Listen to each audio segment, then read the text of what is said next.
Hello everyone, welcome to our YouTube channel. आज की video में हम आपसे डिस्कस करने वाले हैं बजट के बारे में जो अभी रिसेंटली आया है। इस बजट में डायरेक्ट टैक्सेशन से रिलेटेड जो प्रपोजल रखे गए हैं उन सब चीज़ों के बारे में आज हम इस वीडियो में डिस्कस करेंगे।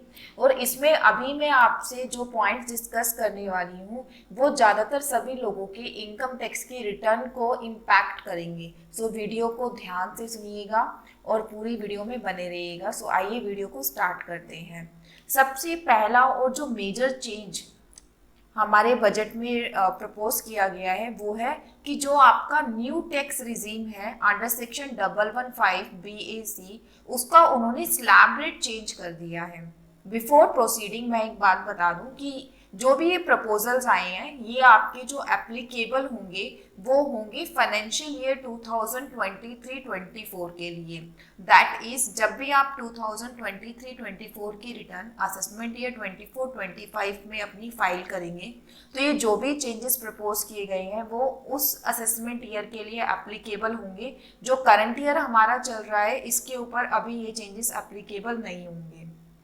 ठीक है, तो फर्स्ट पॉइंट है हमारा कि न्यू टैक्स रिजीम में जो अभी हमारी स्लैब रेट चेंज हुई है उसके बारे में। पहले क्या होता था, पहले वाली स्लैब रेट हम आपसे डिस्कस कर लेते हैं। सबको पता है कि दो अभी रिजीम चल रही है, old tax regime and new tax regime. New tax regime की जो पहले स्लैब रेट थी 2,50,000 तक कोई टैक्स नहीं लगता था। 2,50,000 से 5 लाख के बीच में 5% टैक्स, 5 लाख से 7,50,000 के बीच में 10% टैक्स आपको देना है। 7,50,000 से लेकर 10 लाख तक के बीच में 15% टैक्स आपको लाइबल होगा। 10 लाख से 1250 के बीच में आपके ऊपर 20% टैक्स लगेगा। देन अगेन 1250 से 15 लाख तक जो है 25% की टैक्स रेट स्लैब आती है। Then 15 lakh and above 30 lakh. That means अगर हम ओल्ड रिजीम में जाएंगे तो हमारा जो 30% का टैक्स लगता था वो 10 लाख एंड अबव पे लगता था, बट एज पर न्यू टैक्स रिजीम आपको 15 लाख से ऊपर जो है 30% टैक्स देना होता था। हमारी जो आपके न्यू टैक्स रिजीम पहले वाली थी उसके स्लैब रेट, बट अभी जो स्लैब रेट डिपार्टमेंट ने चेंज किए हैं उसके अकॉर्डिंग अगर आपकी इनकम 3 लाख रुपीज तक है तो आपके ऊपर कोई टैक्स नहीं लगेगा। अगर आपकी इनकम 3 to 6 लाख के बीच में है तो आपके ऊपर 5% टैक्स लगेगा। 6 to 9 लाख वालों के लिए 10% टैक्स लगेगा। 9 to 12 लाख के बीच में आपके ऊपर 15% टैक्स लगेगा।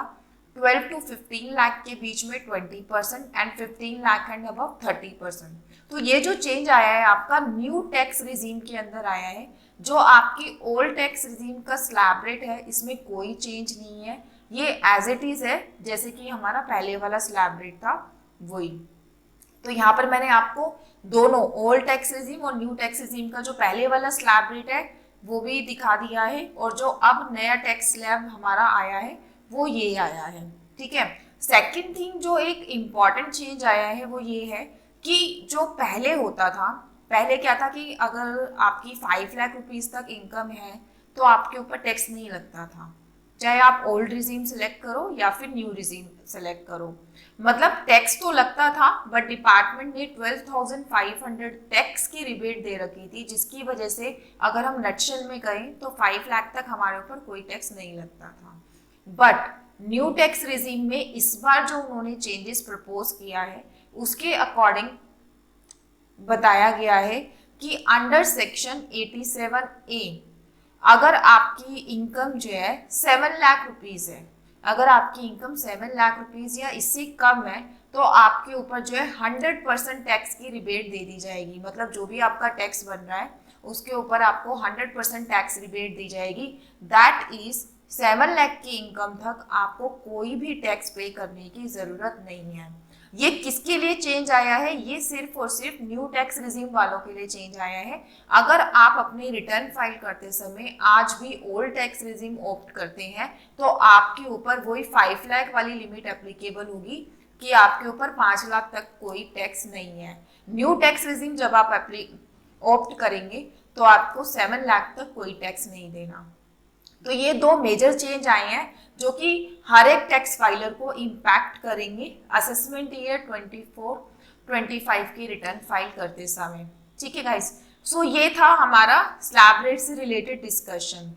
इसमें मैं आपको एक ये भी बता देती हूँ, इसमें कोई चेंज नहीं आया है, but just for your information एक बार मैं फिर से कन्वे कर देती हूँ ये मैसेज कि आपको ये जो ऑप्शन दिया जाता है टैक्स स्लैब टैक्स रिजीम जो आप ऑप्ट करना चाहते हैं वो सिलेक्ट करने का सैलरीड वालों के लिए हर साल होता है। सैलरीड वालों को ये ऑप्शन होता है, अगर आपकी सैलरी की रिटर्न है कि आप हर साल ओल्ड में भरना चाहते हैं या न्यू में भरना चाहते हैं, ये ऑप्शन आपके पास रहेगा, ठीक है। बट आपको ये जो ऑप्शन ऑप्ट करना होगा, जो भी ड्यू डेट है रिटर्न फाइल करने की, जो कि हमारी 31 जुलाई होती है, उससे पहले आपको ये ऑप्शन ऑप्ट कर लेना है। अगर आप इसके बाद रिटर्न भर रहे हैं, अगर आप अपनी रिटर्न को रिवाइज कर रहे हैं या रेक्टिफाई कर रहे हैं, तो जो आपने डिसीजन पहले ले लिया वही आपका जो है आगे भी कंटिन्यू रहेगा, ठीक है। सेकंड चीज, अगर आपकी जो है सैलरी की रिटर्न नहीं है, आपकी बिजनेस की रिटर्न है, सो बिजनेस वालों के लिए ये ऑप्शन जो है वंस इन अ वाइल होता है। अगर आपने एक बार न्यू रिजीम ऑप्ट कर लिया तो आप फ्यूचर में कभी वापस न्यू रिजीम ऑप्ट नहीं कर पाएंगे। अगर आपने एक बार न्यू रिजीम को ऑप्ट करा और उसके बाद अगर आपने ओल्ड रिजीम ऑप्ट कर लिया तो आप फ्यूचर में न्यू रिजीम में कभी जो है जा नहीं पाएंगे। मतलब इनका जो ऑप्शन का ये होता है क्राइटेरिया, वो once in a life time आप समझ लो कि एक ही बार मिलता है इनको। और सैलरी वालों को हर साल ये ऑप्शन दिया जाएगा कि वो अपनी कन्वीनियंस हो या अपनी टैक्सेशन को देखते हुए अपनी जो रिजीम है वो ऑप्ट कर सकते हैं। सो ये थे 3 बेसिक पॉइंट्स जो मैंने आपसे डिस्कस करे हैं। स्लैब रेट में चेंज आया है और आपकी मिनिमम जो टैक्स लिमिट है कि 7 लाख तक आपके ऊपर कोई टैक्स नहीं लगेगा। और ये दोनों ही चेंज जो है न्यू टैक्स रिजीम के लिए आई हैं, ओल्ड टैक्स रिजीम में कोई चेंज नहीं है।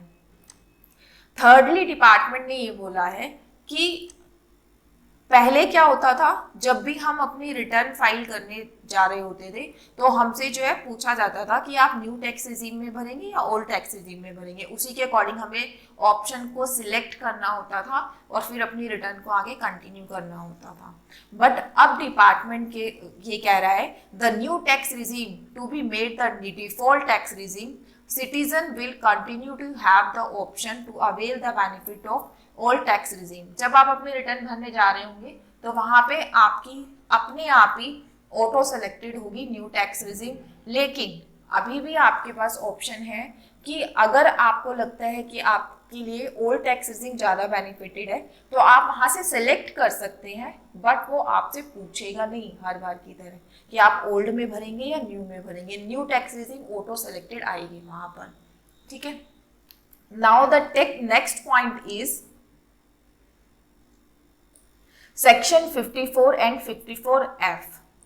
पहले क्या होता था, अगर हम कोई long term capital gain earn करते थे, कोई प्रॉपर्टी बेचते थे या किसी और इन्वेस्टमेंट की सेल से हमारा अगर कोई कैपिटल गेन होता था, लॉन्ग टर्म कैपिटल गेन, और हम उसको फर्दर इन्वेस्ट कर देते थे सेक्शन 54 और 54F के अंदर। 54 में कि आपने रेजिडेंशियल प्रॉपर्टी परचेज कर ली एंड 54F में जो है आपने कुछ और परचेज कर लिया। मतलब कैपिटल गेन से बचने के लिए हमें क्या होता था कि हमें जो है फर्दर प्रॉपर्टी या इन्वेस्टमेंट हमें करनी होती थी।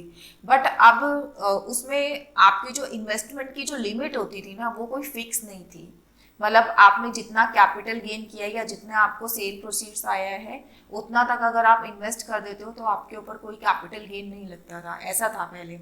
लेकिन अब डिपार्टमेंट ने क्या करा है, यहाँ पर जो है एक कैपिंग लगा दी है कि 10 करोड़ तक ही आप इसका बेनिफिट ले सकते हो।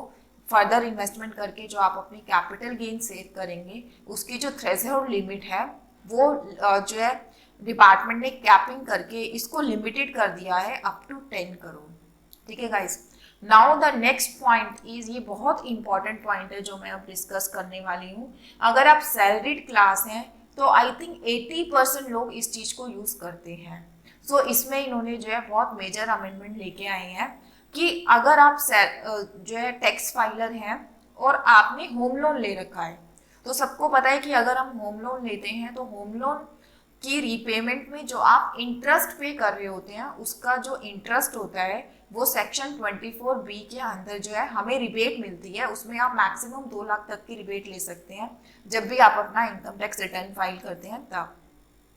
तो होता क्या था, पहले हमने एक तो 24B में रिबेट ले ली जब भी हम रिटर्न फाइल करते हैं तब।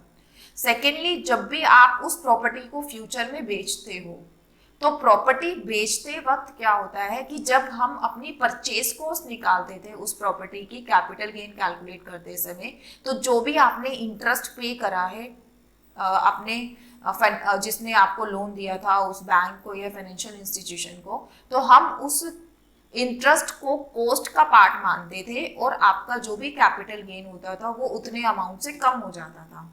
तो यहाँ पर क्या है, असेसी को डबल बेनिफिट हो रहा था कि उसको जो है इंटरेस्ट का भी बेनिफिट मिल जाता था हर साल अपनी रिटर्न फाइल करते समय, और अपनी जब जिस भी ईयर में उसने उस प्रॉपर्टी को सेल आउट किया उस टाइम पर भी वो उसको परचेज कॉस्ट का पार्ट मानकर अपना रिबेट क्लेम कर लेता था।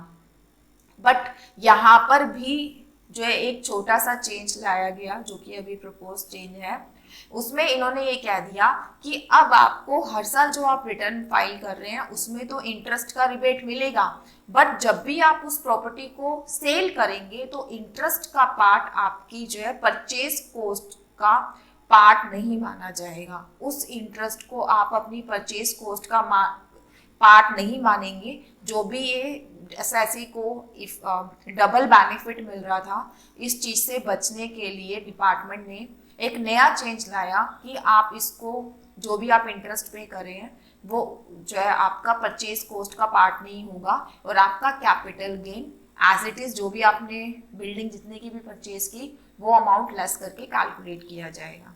सो ये था एक इम्पॉर्टेंट पॉइंट जो कि बजट में एक चेंज प्रपोज किया गया है।